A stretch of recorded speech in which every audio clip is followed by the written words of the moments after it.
2.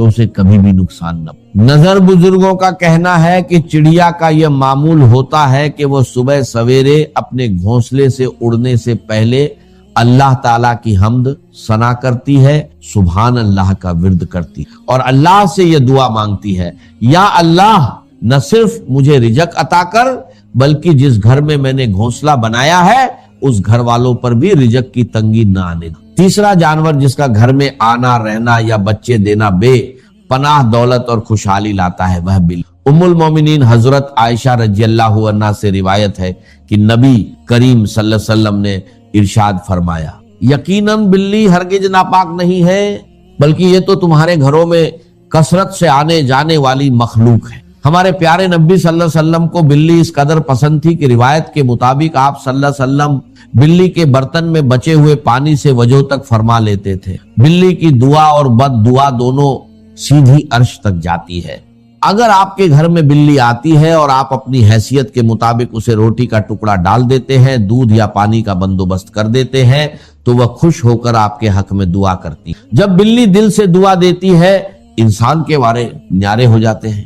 نتیجہ اور التماس، محترم ناظرین، قدرت کے اس پورے نظام میں اللہ تعالیٰ نے ہر مخلوق کی ایک خاص اہمیت رکھی۔ اگر ہم اللہ کی بے زبان مخلوق پر رحم کریں گے تو عرش والا ہم پر رحم کرے گا اور ہمارے رزق کے بند دروازے کھول دے گا۔ وہ تمام چیزیں جنہیں ہم نے ضروری سمجھ لیا ہے، درکار سمجھا ہوا ہے کہ یہ بھی ضروری، یہ بھی ضروری، یہ بھی درکار ہے، یہ بھی درکار ہے، اکثرت درکار نہیں، اس کی اکثریت جو ہے وہ درکار نہیں ضروری۔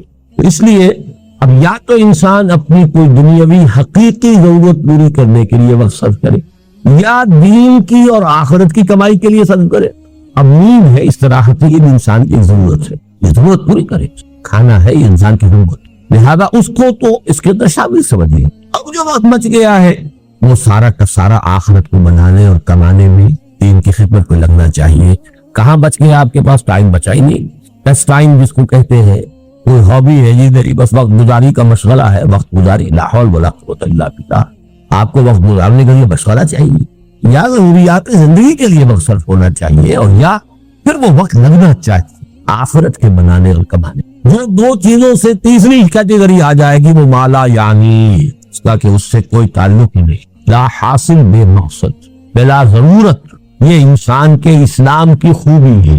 یہ بھی گویا کہ احسان کا درجہ ہو گیا، من حسن الاسلام، اسلام کے بعد درجہ ایمان، ایمان کے بعد احسان، من حسن اسلام المرء، ایک انسان کے اسلام کی خوبی یہ ہے، حسن یہ ہے، ترکہ مالا یعنی ہے، اس کا چھوڑ دینا ہر اس چیز کو جو اس کے لیے لا حاصل ہو، غیر ضروری۔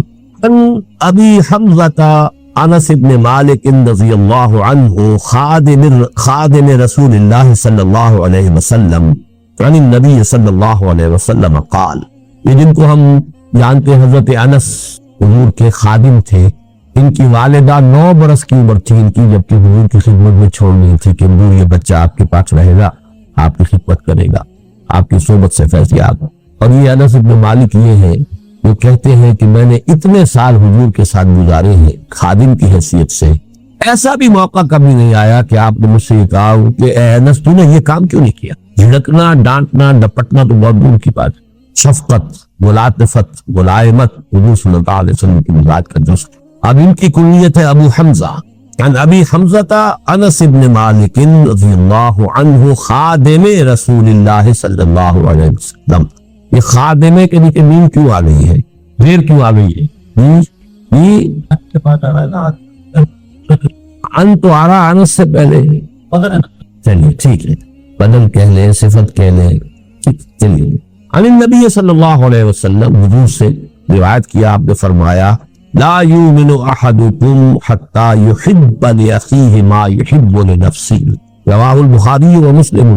اب یہ حدیث کے روایت کے اعتبار سے چوٹی کے درجے کی حدیثوں میں سے، اور اس میں ذرا کیٹیگوریکل ڈینائل دیکھیے، تم میں سے کوئی شخص مومن نہیں ہو سکتا جب تک کہ اپنے بھائی کے لیے بھی وہی شے پسند نہ کرے جو اپنے لیے کرتا ہے۔ اس سے اونچی اخلاقی تعلیم کیا ہوتی، لیکن اس کا مفہوم عام طور پر محدود سمجھا جاتا ہے کہ آپ اچھا پہننا چاہتے تو اپنے بھائی کو بھی اچھا پہنائیں، آپ اچھا کھانا چاہتے تو بھائی کو بھی اچھا کھلائیں۔ تو بھائی بھی ایک حقیقی بھائی ہے، ایک چچا زاد بھائی ہے، ایک بھائی جو ہے وہ دادا کی نسل سے چل کر بھائی بن گیا، یہ تو پھیلتا جائے گا، ہر انسان دوسرے انسان کا بھائی ہے، کم سے کم ہر مسلمان دوسرے مسلمان کا بھائی ہے، دائرہ تو پھیلتا جائے گا۔ لہذا ایک طرف تو گویا کہ لوگوں کی طرف خیر اور بر تبرع اس کی تلقین ہو گئی، لیکن اصلاً یہ حدیث ہم نے خاص طور پر جو کوٹ کی ہے وہ کس اعتبار سے؟ یہ دعوت دین کے لیے بنیادی موٹی، آپ نے اگر دین کو اپنے لیے پسند کیا ہے اور آپ اپنے بھائی کو اس کی دعوت نہیں دے رہے تو آپ نے ایمان کی رمق دی، آپ نے خود اپنے آپ کو جہنم سے بچنے کا تو سامان کر لیا ہے اور اپنے بھائی کو جہنم کی طرف جاتے دیکھ رہے ہیں، اور تم تک دیدم دم نہ کشیدم، ایمان کی یہ رمق دی۔ لا یؤمن احدکم، یہ دعوت کا سب سے بڑا موٹو، میرے بھائی، میری اولاد، میرے رشتہ دار، میری قوم، دائرہ وسیع ہوتا جائے گا۔ تنظیم اسلامی کا جو ہمارا تاسیسی قرارداد، اس کی جو تشریحات ہو، ہر شخص کو داعی ہونا چاہیے، اور دعوت کا دائرہ قو انفسکم، اس کے بعد واہلیکم، اس کے بعد اپنا کنبہ قبیلہ، یا اس کے بعد اپنی قوم، یا قوم اعبدوا اللہ، اس کے بعد پوری نوع انسانی ہے۔ یہ سب سے بڑی خدمت خلق ہے، اس لیے کہ کھانا پینا پہننا یہ تو صرف اس دنیا سے متعلق ہے، جو آخری زندگی ہے، آخرت کی زندگی ہے، ابدی زندگی ہے، ہمیشہ کی زندگی ہے، اس کے خیر اور اس کی بھلائی میں آپ دوسروں کو شریک نہیں کرنا چاہ رہے، پوری طرف سے ایڑی چوٹی کا زور لگا دے، کوئی ریجیکٹ کرتا ہے تو وہ اس کے دل میں ہے، اس کی جواب دہی وہ خود اللہ کے ہاتھ کرے گا۔ لیکن اگر آپ نہیں کر رہے ہیں تو آپ اس حدیث کی زد میں آ جائیں گے، لا یؤمن احدکم حتی یحب لاخیہ ما یحب لنفسہ۔ اب ایک حدیث آ رہی ہے کہ جو اسلام کے قانونی نظام کی ایک اہم ترین شق ہے، عن ابن مسعود رضی اللہ تعالی عنہ قال قال رسول اللہ صلی اللہ علیہ وسلم لا يحل دم امرئ مسلم الا باحدى ثلاث السيب الزاني والنفس بالنفس والتارك لدينه المفارق للجماعة رواہ البخاری و مسلم۔ یہ بھی پھر روایت کے اعتبار سے بہت اونچی حدیث۔ نہیں حلال ہے کسی مسلمان کا خون، یعنی خون بہانا، اس کی جان لینا حلال نہیں ہے۔ لا یحل دم امرئ مسلم، کسی مسلمان انسان کا خون جائز نہیں ہے، خون بہانا، قتل کرنا جائز نہیں ہے، الا باحدى ثلاث، سوائے تین میں سے کسی ایک شکل کے، السیب الزانی، شادی شدہ زنا کرنے والا یا زنا کرنے والی، رجم، ظاہر بات ہے پتھر ماریں گے تو سر پھوٹے گا اور جسم کے اوپر لگے گا، خون بہے گا، مارنا ہے۔ والنفس بالنفس، قتل عامد کا مجرم اگر اس کے مرثا جو ہے مقتول کے اسے معاف نہ کرے، یا یہ کہ خون بہا لینے پر آمادہ نہ ہو تو اس کی جان لی جائے گی، اس کا خون جو ہے جائز ہو گیا۔ فَالتَّارِقُ لِدِينِهِ، اور دین کو چھوڑ دینے والا مرتد، المفارق للجماعہ، جو جماعت کے اندر مفارقت پیدا کر رہا ہے، تفرقہ ڈال رہا۔ یہ جو ہے تین شکلیں یہ ہے مسلمان کے قتل۔ چوتھی شکل ہے کسی کافر حربی کے قتل، چنانچہ جو بھی ہمارے سورہ فرقان کے آخری رکوع میں بھی آتا ہے، والذین لا يدعون مع اللہ الہا آخر ولا يقتلون النفس التي حرم اللہ الا بالحق ولا يزنون۔ تو قتل جو ہے بالحق وہ صرف چار شکلیں ہیں۔ کافر بھی یہ نہیں کہ جس کافر کو جب چاہو قتل کر دو، کافر حربی ہو جس کے ساتھ جنگ ڈکلیئرڈ ہو، حربی کافر، اور اس کے بعد مسلمان جو ہے وہ تین شکلوں میں سے ایک۔ اب بدقسمتی سے اس رجم کے بارے میں چونکہ مولانا امین نصر اصلاحی صاحب نے بھی پڑھی، اجماع امت سے ہٹ کر اور ان احادیث صریحہ کو رد کرتے ہوئے بات کہی ہے، میں حال ہی میں انہیں خط لکھ رہا ہوں، آپ دعا کریں اللہ تعالیٰ ان کے دل کو پھیر دے، اللہ نے انہیں عمر طویل دی ہے، میں درخواست کر رہا ہوں کہ وہ رجوع کریں اپنے اس مرنے سے پہلے اللہ تعالیٰ انہیں اس کی توفیق دے دے، اللہ تعالیٰ دلوں کو بدل سکتا ہے۔ تو السیب الزانی، زانی یا زانیہ جو شادی شدہ، اگر غیر شادی شدہ ہے تو 100 کوڑے کی سزا قرآن میں آئی ہے، شادی شدہ کے رجم کی سزا قرآن میں نہیں آئی ہے، یہ حدیث اور سنت سے ہے، اور اسلامی قانون کا بنبا قرآن کے ساتھ ساتھ سنت رسول، اور اصل میں یہ سنت رسول بھی نہیں ہے، اس سے بھی آگے بڑھ کر شریعت موسوی کا وہ قانون ہے جو منسوخ نہیں ہوا۔ شریعت موسوی اسلامی شریعت تھی، اب اس میں سے جو چیزیں منسوخ ہو گئی، ورنہ جو چیزیں شریعت موسوی کی منسوخ نہیں ہوئی وہ جو کی تو قائم ہے۔ اس لیے حضور نے جب پہلا رجم کیا ہے تو آپ نے فرمایا کہ اللہ میں نے تیری کتاب کے حکم کو زندہ کر دیا. وہ کتاب سے مراد تورات، قرآن میں تو ہے ہی نہیں. اس میں کچھ اشکالات ہیں لیکن یہ بحث کا موقع نہیں ہے. بس دعا ضرور کیجیے، آپ تہ دل سے دعا کیجیے. تو آج ہی میں خط ان کو بھیجوں گا، آپ دعا کریں کہ اللہ تعالیٰ ان کو رجوع کی توفیق عطا فرمائے. والنفس بالنفس، یہ تو صاف سی بات ہے. والتارک لدینہ المفارق للجماعہ، یہاں جو ہے ایک اشتباہ پیدا ہو جاتا ہے کہ آیا ہر مرتد واجب القتل ہے یا اس کے ساتھ دوسری کوئی شرط بھی ہے. المفارق للجماعہ، جماعتی نظم کو درہم برہم کرنے والا. الفاظ کے اندر احتمال ہے اس بات کا کہ ہر مرتد کی سزا قتل نہیں، ان الفاظ کے اندر احتمال ہے. لیکن جو مرتد بھی ہو اور جو کمر کس لے اب اپنے اس ارتداد کے جراثیم کو اور پھیلا رہا ہو اور اس کے اندر فساد پھیلا رہا ہو، اس کے حق میں حضرت علی رضی اللہ تعالی عنہ کا ایک فعل بھی ہے ہمارے پاس. یہ خوارج کے بارے میں، جن کے بارے میں کہ امت کا اجماع ہے کہ وہ اسلام سے نکل گئے تھے، مرتد ہو گئے، لیکن یہ کہ حضرت علی رضی اللہ تعالی عنہ نے انہیں یہ کہا تھا آخری وقت تک کہ اگر تم لوگ فساد نہیں مچاؤ گے تو میں تمہیں کچھ نہیں. لیکن یہ بھی ایک بڑی فقہی بحث ہے، میں اس کی تفصیل میں جانا نہیں چاہتا اس وقت. مولانا اصلاحی کی رائے یہ ہے کہ ہر مرتد یہ جو ہے واجب القتل نہیں ہے، لیکن وہ مرتد جو باغی بھی وہ واجب القتل. اس کے لیے کچھ گنجائش میں پاتا ہوں، اگرچہ اجماع امت کے خلاف وہ بات بھی جاتی ہے، لیکن حدیث کے الفاظ میں کہنے کے لیے کسی شخص کو کوئی گنجائش تو ہے. المفارق ہو، کسی شخص نے بس ایسے ہی اپنا خاموش بیٹھا ہوا ہے، ہو سکتا ہے کچھ دنوں کے بعد رجوع کر لیں گے، عقل درستی ہو جائے. تو یہ صرف ان الفاظ کے اندر احتمال کی وجہ سے میں نے کہا ہے کہ اس معاملے میں کوئی بات اگر شخص کہتا ہے تو اس کے لیے ایک بنیاد موجود. عن ابی ہریرہ رضی اللہ عنہ ان رسول اللہ صلی اللہ علیہ وسلم قال من كان يؤمن بالله واليوم الاخر فليقل خيرا او ليصمت ومن كان يؤمن بالله واليوم الاخر فليكرم جاره ومن كان يؤمن بالله واليوم الاخر فليكرم ضيفه رواه البخاری ومسلم. اب یہ دیکھیے، یہ اخلاق کے ضمن میں اخلاق عمدہ اخلاق انسان کے کردار کی خوبی اور بلندی، اس کے اعتبار سے یہاں خوبصورت حدیث ہے. جوامع الکلم، یہاں بھی لفظ آ رہا ہے حسن الاسلام، نہیں یہاں نہیں.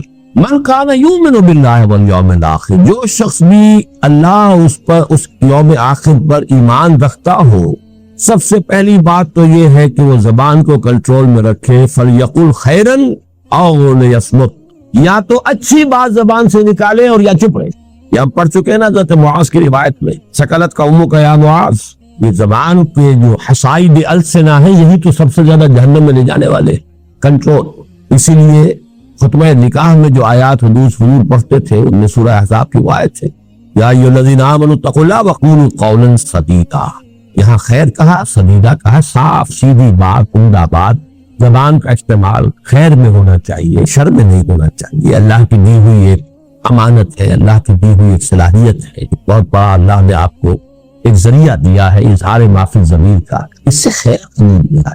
من کان یؤمن باللہ والیوم الاخر فلیقل خیرا او لیصمت، خاموش بولنا تو ضروری ہے. اسی لیے من صمت نجا، جو خاموش رہا اس کی نجات ہو جائے گی. لیکن جو کم سے کم گویا ہو وہ گویا کہ زیادہ سے زیادہ محفوظ ہے. زیادہ جو ہے گویائی جو ہے وہ یاوہ گوئی کے اوپر کی طرف بھی انسان کو لے جا سکتی ہے. بسیار گوئی جو ہے اس میں اندیشے زیادہ ہیں. کم گو ہونا یہ در حقیقت میچورٹی کی دلیل ہے، آدمی میچور ہے. ومن کان یؤمن باللہ والیوم الاخر فلیکرم جارہ، اور جو شخص بھی اللہ اور اس کے اور آخر پر ایمان رکھتا ہو. اب دیکھیں یہاں پر ایمان بالرسول کا ذکر نہیں ہو رہا. کیوں نہیں ہو رہا؟ ایک تو چونکہ حضور خود کہہ رہے ہیں تو بار بار اپنے اوپر ایمان کو ریپیٹ کرنا یہ بھی ایک بامروت انسان کے لیے ذرا افت کی چیز. دوسری بات کیا ہے کہ یہاں موٹیوز کی یہ موٹیو دو ہی ہے، اللہ کو راضی کرنا، آخرت کی سزا سے بچنا. اعمال میں وہ جو آیت البر کا جو درس ہے ہمارا درس نمبر 2، نیکی کا موٹیو وہ ایمان باللہ اور ایمان بالآخرت سے متعلق ہے. نیکی کی فارم اور اس میں توازن یہ ایمان بالرسالت سے. یہاں موٹیوز کی بات ہے. ومن کان یؤمن باللہ والیوم الاخر فلیکرم جارہ، اب اس پر لازم ہے کہ وہ اپنے پڑوسی کا اکرام کرے، عزت کرے، احترام کرے، اس کی عزت نفس کو مجروح نہ کرے. وہ غریب ہے تو ایسا نہ ہو کہ تمہارے عللو تللو سے اس کا دل مجروح ہو، اس کے بچوں میں احساس محرومی پیدا ہو. یہ وجہ کہ فرمایا کہ اگر اپنے بچوں کے لیے پھل لے کر آؤ تو اپنے پڑوس میں ضرور بھیجو، اور اگر اتنے ہی کم لا سکتے ہو کہ نہیں بھیج سکتے تو کم سے کم چھلکے دروازے کے باہر رکھے دے۔ پڑوسی کا بچہ نکلے گا باہر اور اسے معلوم ہو کہ اس گھر میں آج آم کھائے، اب وہ احساس جو ہے محرومی کا اس میں شدت سے کہتا ہوں جا کر کہیں دور پھینکاؤ۔ اس درجے باریک بینی کے ساتھ جو ہے یہ اخلاق حسنہ کی تلقین محمد رسول اللہ صلی اللہ علیہ وسلم۔ وَمَنْ كَانَ يُؤْمِنُ بِاللَّهِ وَالْيَوْمِ الْآخِرِ فَلْيُكْرِمْ ضَيْفَهُ، اور جو کوئی بھی ایمان رکھتا ہو اللہ پر اور یوم آخر پر، اس کے لیے لازم ہے کہ اپنے مہمان کی عزت کرے، اس کا اعزاز کرے، اس کا اکرام کرے۔ یہ جو مہمان نوازی ہے اصل میں یہ بھی حسن اخلاق میں سے ہے، اور واقعہ یہ ہے کہ جب تک تمدن فاسد نہیں ہو جاتا، چاہے کوئی معاشرہ کافرانہ ہو، لیکن ابتدائی شکل میں جب بھی معاشرہ ہوتا ہے نیسنٹ، جبکہ ابھی پولیوشن نہیں ہوئی ہوتی، اور یہ بڑے بڑے شہر جو ہے ان میں آ کر یہ چیز ختم ہو جاتی ہے۔ بڑے بڑے شہروں میں مہمان مصیبت نظر آنے لگتا، اس کی وجوہات ہیں۔ دیہات میں کوئی کبھی جائے گا شاذ، اور شہر میں تو لوگ آتے رہتے ہیں، اپنا یہ کام ہے، اپنا وہ کام ہے، آئے اپنے کام سے آپ کے یہاں تشریف لے آئے ہیں۔ اب آپ روزانہ جو ہے وہ لوگوں کی ضیافت کر کے تو آپ کا تو بیڑا غرق ہو جائے گا، ٹائم ختم ہوتا ہے، آپ کے خرچ ہو۔ اسی لیے حضور کی ایک حدیث میرے ذہن میں اس کا مطلب نہیں ہے کہ آپ نے بڑے شہر بنانے سے روکا، شاید 5 لاکھ کی غالباً آبادی آپ نے کسی حدیث میں معین کی ہے، اس کے بعد شہر اور بسایا جائے، اس سے آگے شہر نہیں ہونا چاہیے۔ اور اس پر عمل کیا جرمنز نے، انہوں نے اس طرح پھیلایا ہے اپنے ملک کے اندر انڈسٹری کو، صحیح کنسنٹریشن، ایک جگہ پر ایک انڈسٹری ہے، وہیں پر ایک شہر ہے، وہیں پر ان کے ساری سوکس جو ایمینٹیز ہیں وہ فراہم کر دی گئی ہے، وہیں مارکیٹ ہے، وہیں سب کچھ ہے، وہ ایک یونٹ بن گیا۔ اب 10 میل چلے جائیے، اس کے بعد کوئی اور آتا ہے، پھر 10 میل چلے جائیے۔ یہ نہیں کہ کلسٹر آف انڈسٹریز ہے، اور وہاں پر پھر جو حالات ہوتے ہیں اور پھر جو گندگی پیدا ہوتی ہے، کوئی پڑوسی دوسرے پڑوسی کا نہ پرسان حال ہے نہ جاننے والا ہے۔ 1-1 کروڑ کا شہر ہو، آپ دیوار بیچ کے پڑوسی سے سال ہر سال کا کبھی الیکس بھی نہیں ہوتی، نانی معلوم نہیں ہوتی۔ تو یہ در حقیقت حضارت جس کو کہتے ہیں اور مدنیت مدینہ شہر سے ہے، یہ شہری زندگی کی لعنتوں میں سے ایک لعنت۔ جب تک وہ دیہاتی فطری زندگی ہوتی ہے تو مہمان نوازی انسان کی فطرت کا ایک وصف ہے۔ آدمی جو ہے خود روکھی روٹی کھا لے گا، مہمان کو چپڑی دے گا، پراٹھا دے گا، خود کسی وقت کاکا کر لے گا، مہمان کو دے گا، اور یکرم ضیفہ، سے چاہیے کہ اپنے ضیف کا وہ ہے وہ اکرام۔ عن ابی ہریرہ رضی اللہ عنہ ان رجلا قال للنبي صلی اللہ علیہ وسلم اوصنی قال لا تغضب فردد مرارا قال لا تغضب، رواه البخاری رحمہ اللہ۔ صحیح بخاری کی روایت ہے حضرت ابو ہریرہ سے رضی اللہ تعالی عنہ، ایک شخص نے حضور سے درخواست کی کہ حضور مجھے کوئی وصیت فرمائیے، نصیحت فرمائیے، مجھ سے کوئی بات فرمائیے ایسی جسے میں پلے باندھ دوں۔ فرمایا لا تغضب، دیکھو غصہ مت کیا۔ انہوں نے فرمایا پھر کچھ اور، پھر ارشاد فرمائیے کچھ اور، لا تغضب، بار بار اس نے یہ کہا، حضور یہ فرماتے رہے لا۔ اس قسم کی احادیث کے بارے میں ایک بات نوٹ کر لیجیے، میری کنٹریبیوشن یہی ہے کہ میں ان احادیث کے ضمن میں جو فہم حدیث کے جن بنیادی چیزیں ہیں ان کو میں مختلف حوالوں سے مختلف احادیث کے ضمن میں آپ کے سامنے لا رہا ہوں، اور ان کے نہ ہونے کی وجہ سے بڑے اشکالات پیدا ہو۔ دیکھیے، ایک ہوتی ہے جنرلائزڈ قسم کی باتیں، عموم کے ساتھ سب لوگوں کے لیے وہ مفید ہو، سب لوگوں پر اپلیکیبل ہو۔ ایک ہوتی پی پی کالز، یا یہ کہ پرٹیکولر پرسن پرسکرپشن۔ اب ایک شخص جو ہے وہ ملیریا کا مریض ہے تو ملیریا کی دوا دی جائے گی، ایک ٹائیفائڈ کا مریض ہے تو ٹائیفائڈ کی دوا دی جائے گی۔ حفظان صحت کے اصول بیان کیے جائیں گے، سب کے لیے بیان کیے جائیں گے۔ دیکھو یہ پانی صاف پیا کرو، ہوا صاف رکھا کرو، مچھروں سے اپنے آپ کو بچاؤ، یہ آپ حفظان صحت کے اصول سب کے لیے بیان کیے گئے۔ لیکن جب پرٹیکولر پرسن سامنے آ جاتا ہے، خاص اس کے مزاج سے واقف ہو کر بات کہنا، یہ در حقیقت اس نوع کی حدیثوں میں سے۔ ویسے تو یہ اس کا عموم کا پہلو بھی ہے، انسان مغضوب الغضب نہیں ہونا چاہیے، فوراً غصے میں آ جائے، مشتعل ہو جائے، یہ بھی ایک نفاق کی علامت ہے۔ لیکن اس شخص کو یہ بار بار یہی فرما رہے ہیں، معلوم ہوتا ہے کہ آپ کو اندازہ تھا کہ وہ شخص جو ہے وہ اس کے مزاج کے اندر یہ غصے کا پہلو جو ہے وہ زیادہ ہے۔ تو یہ ہے اصل میں پرٹیکولر پرسن کے لیے پرسکرپشن، پی پی پی، جیسے پی پی کال ہوتی ہے آپ کی، یہ پرسکرپشن جو ہے یہ خاص، آگے ایک اور آئے گی بات، جیسے جنرل پرسکرپشن۔ لیکن یہ لا تغضب، اس میں بھی عمومیت ہے، غضب مغلوب الغضب ہو جانا بہرحال بہت بڑی برائی ہے، لیکن یہاں جو ہے خاص طور پر محسوس ہوتا ہے کہ اس شخص کے اندر یہ بات تھی۔ اسی پر قیاس کر لیجئے کہ مختلف اوراد وغیرہ جو حضور نے لوگوں کو بتائے، یہ کر لیا کرو، یہ پڑھ لیا کرو، اب ان میں سے ایک ہے جنرلائزڈ، مثلا تسبیح فاطمہ ہر نماز کے بعد یہ 33 مرتبہ سبحان اللہ، 33 مرتبہ الحمدللہ، 33 یا 34 مرتبہ اللہ، یہ عام، کسی کو آپ نے کچھ اور بتا دیا، کسی کو کچھ اور بتا دیا۔ اب کوئی شخص اگر ان سب کا اہتمام کرنے بیٹھے گا تو وہی دھندا رہ گیا اس کا، وہ عدم توازن پیدا ہو جائے۔ اس کے اندر بھی وہ پرٹیکولر پرسنل پریسکرپشن جو ہے وہ شامل ہوتے ہیں، جیسے کہ صوفیہ کرتے ہیں۔ صوفیہ کے بھی اصل میں اوراد جو ہے جو انہوں نے وضع کیے تھے وہ بھی ایک پرٹیکولر دور سے متعلق چیزیں، جن چیزوں کا غلبہ ہو گیا تھا اس کے اعتبار سے انہوں نے تجویز کر دیے، اب وہ بن گئے کہ وہ گویا کہ ان کی ایک روایت ہے اور وہ ان کے شعار میں سے ہو گئے، وہی طریقے اختیار کریں۔ تو مستقل چیزیں تو صرف جنرلائز جو اورات یا اذکار حضور سے ہیں، جو بھی مختلف اعمال ہیں زندگی کے کرتے ہوئے، شیشہ دیکھو تو یہ دعا، بیت الخلاء میں داخل ہو تو یہ دعا، باہر نکلو یہ جنرلائزڈ، اور یہ وہ چیزیں ہیں جس میں وقت لگتا ہی نہیں، تو آدمی کام وہی کرتا ہے اور دماغ کہیں جو ہے وہ شیطان کے پاس گروی رکھا ہوا ہے، یا یہ کہ آپ نے اس وقت اللہ کو یاد کر لیا اور وہ ذکر کیا حضور کے الفاظ کے ذریعے سے، تو دو نسبتیں حاصل ہو گئی کہ اللہ سے بھی نسبت ہو گئی کہ اللہ کو یاد کیا، اور چونکہ اس نے الفاظ سے یاد کیا جن سے حضور یاد فرماتے تھے تو نسبت جو ہے رسول کے ساتھ ہی حاصل ہو گئی۔ ورنہ دماغ خالی رہے گا، کام تو کریں گے نا، آخر بیت الخلاء میں تو جانا ہی ہے، نکلنا ہی ہے، بازار میں جانا ہی ہے، واپس آنا ہی ہے، گھر سے نکلنا ہی ہے، گھر سے داخل ہونا ہی ہے، لیکن ایسے کپڑے بدلے ہیں، شیشہ دیکھا ہے، ان ساری چیزوں کے اندر اور آج یہ جنرلائزڈ یہ ہر شخص کر سکتا، لیکن ایک یہ کہ اس طرح پڑھ لیا کرو، یوں کر لیا کرو، اس کے اندر دیکھنا چاہیے کہ اس میں کوئی پرٹیکولر پرسنل پریسکرپشن کے پہلو ہو سکتے ہیں۔ اس پہلو سے یہاں پر اس حدیث کے اندر اس اصول کو سمجھتے ہیں۔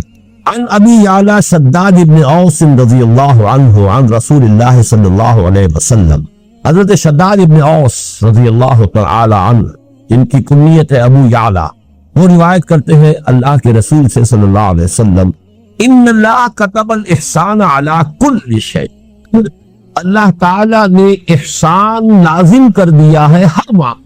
اب یہاں احسان کس معنی میں آ رہا ہے؟ ایک احسان ہوتا ہے کسی پر احسان کرنا، اس کی کوئی تکلیف رفع کرنا، اس کی کوئی ضرورت پوری کرنا، اس کی کوئی خدمت بجا لانا، یہ احسان ہے، آپ کا مجھ پر احسان ہے، فلاں نے فلاں پر احسان کیا ہے۔ ایک احسان خود اپنی جگہ پر حسن سے بنا ہے، جو کام کرو خوبصورتی سے کرو، اور وہ احسان اسلام جو ہے تمہاری، اسلام پر تمہارا عمل خوبصورتی کے ساتھ۔ ایک ہے نماز جیسے ہوئی مارے بانے پڑھ لی ہے، ٹکریں مارنی ہے، نماز کو چلیے شاید ہو ہی گئی ہو، خوبصورت نماز تو نہ ہوئی، تمہاری نماز خوبصورت ہونی چاہیے، تمہارا حق جو ہے فعل جو ہے اس کے اندر حسن ہونا چاہیے۔